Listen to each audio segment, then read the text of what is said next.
come to you from my back porch. As you can see, I am not a newscaster. I wouldn't even know how to cast the news. All I could really think of was put it into plaster.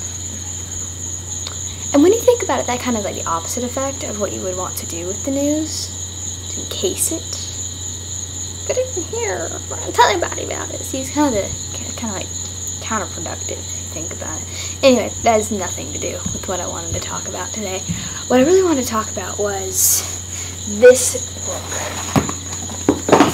This one. This one. And, because it's a really good book. It's called Going Bovine by Libba Bray. And it's fantastic. And actually who told me to read it was Asacia, from our group. And she said to read it, and I didn't want to. And then I did. It's amazing. And it kind of reminded me of The Catcher in the Rye a little bit, but didn't at the same time. And so that was kind of the point of the video, that we were going to talk about this book, and I was going to talk about how awesome it is and how you should read it. And then, I was like, but it shouldn't be the only book I should talk about. I should talk about some other books.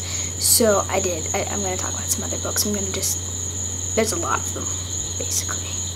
So I'm saying there's like about 3 piles here. So, firstly, Going Bovine by Libba Bray. Absolutely amazing. It's about a dude with cow disease, and he's a fantastic character. He's completely unlikable, a bit like Holden Caulfield. And then he becomes more likable, a bit like Holden Caulfield.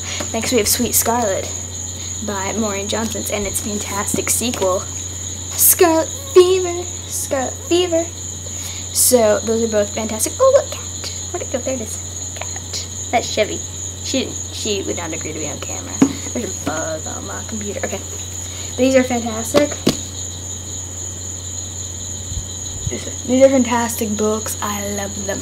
And they make me happy. It's about a girl who lives in a hotel in New York City, and she's really weird and kind of strange, but I like her a lot. And so those are good ones. And then also we have Jerk California by Jonathan Friesen?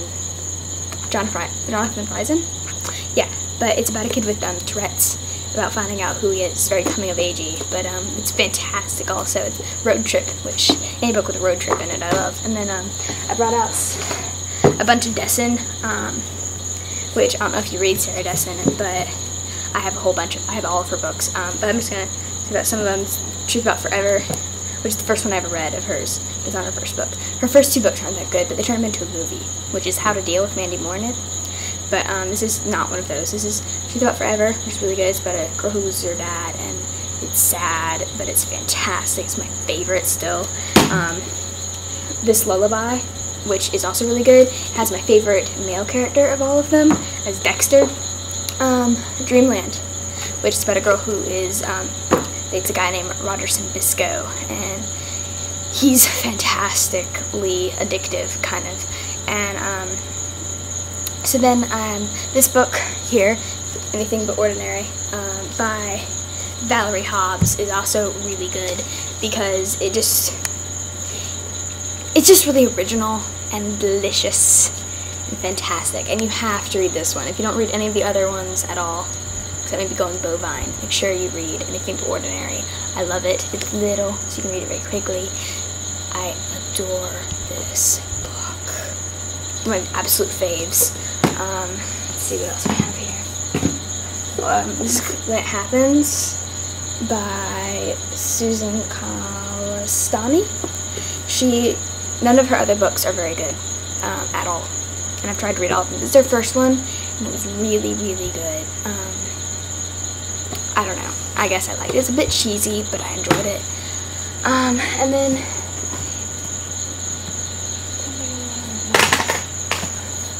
these are both by Deb Coletti.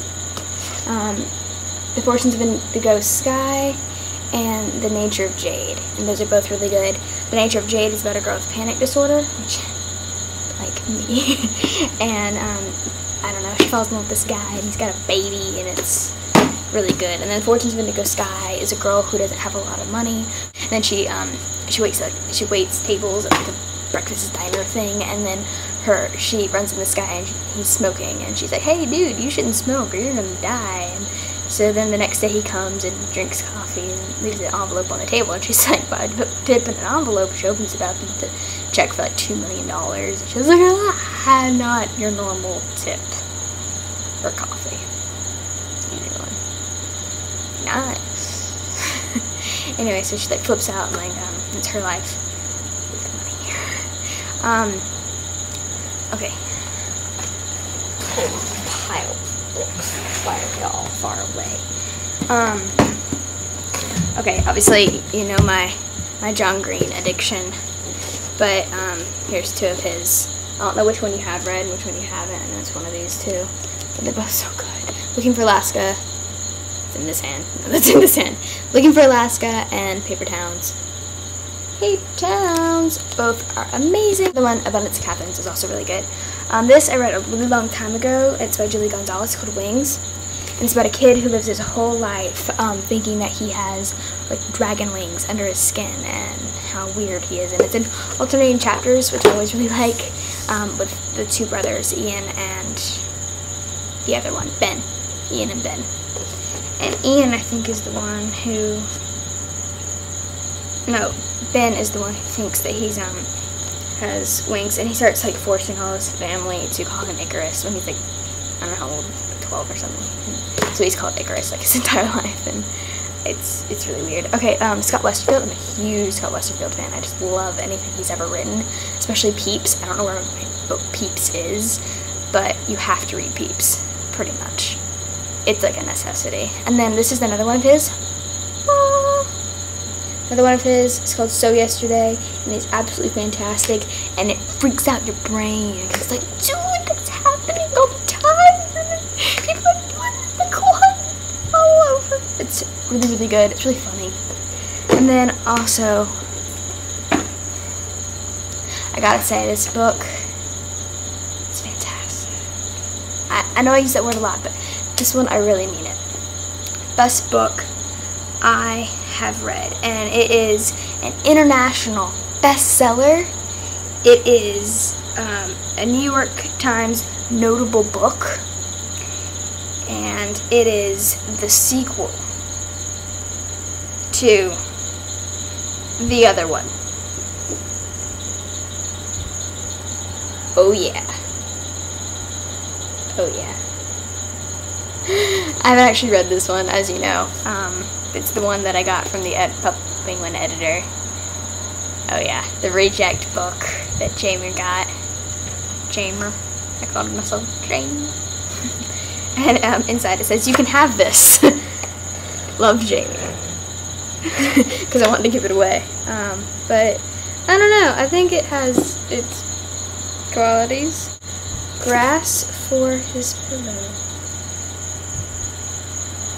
That's what everyone needs. Grass on the pillow. So this is Chevy. Chevy says, "Hi, Katie.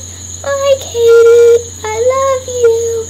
I don't think Chevy really wants to be here right now, but she's here and she loves you. Look how cute she is, Katie. She's so cute. From Sebring, Florida, this is Jamie Cox. Signing. Love you, Katie. Mwah.